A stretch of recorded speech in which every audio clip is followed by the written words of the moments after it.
नमस्कार दोस्तों, आज मैं फिर आप लोगों के लिए एक बेहद ही प्यारी माता पिता की सेवा शिक्षाप्रद कहानी लेकर आई हूँ।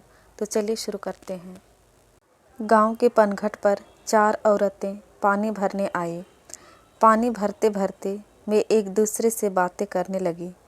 चारों के एक एक पुत्र थे। बातों बातों में उन्होंने अपने पुत्रों के गुणों का बखान करना प्रारंभ कर दिया। पहली औरत बोली, मेरा पुत्र बहुत सुरीली बंसुरी बजाता है। जो भी उसकी बंसुरी सुनता है मंत्रमुग्ध हो जाता है। मैं ऐसा गुणवान पुत्र पाकर बहुत प्रसन्न हूँ।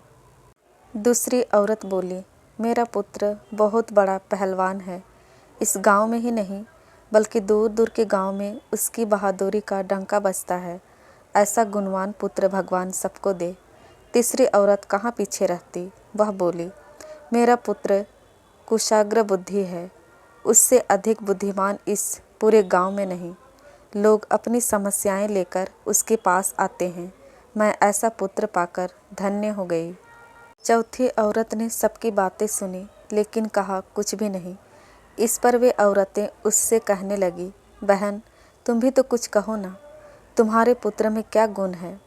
कोई ना कोई गुण तो उसमें अवश्य होगा। वह औरत बोली, क्या कहूँ बहनों, मेरे पुत्र में तुम्हारे पुत्रों की तरह कोई गुण नहीं है। उसकी बात सुनकर तीनों औरतों ने गर्व से अपना सिर उठा लिया। कुछ देर में सबने पानी भर लिया और वापस जाने के लिए अपना अपना घड़ा उठाने लगी।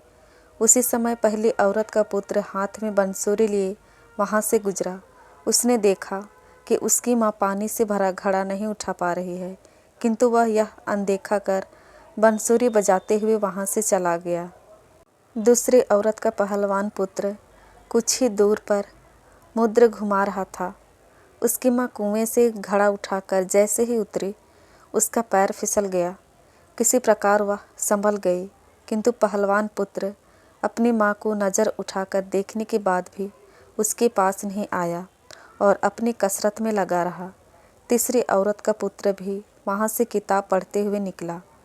उसकी माँ ने उससे कहा, पुत्र मैं दोनों हाथों से घड़ा पकड़े हुए हूँ, रस्सी जरा मेरे कंधे पर डाल दे। लेकिन वह अपनी माँ की बात अनसुनी कर वहाँ से चला गया। तभी चौथी औरत का पुत्र वहाँ आया। अपनी माँ के सिर पर घड़ा देख वह उसके पास गया और उसके सिर से घड़ा उतारकर अपने सिर पर रखकर चलने लगा। कुएं के पास बैठी एक बुढ़िया यह सब देख सुन रही थी।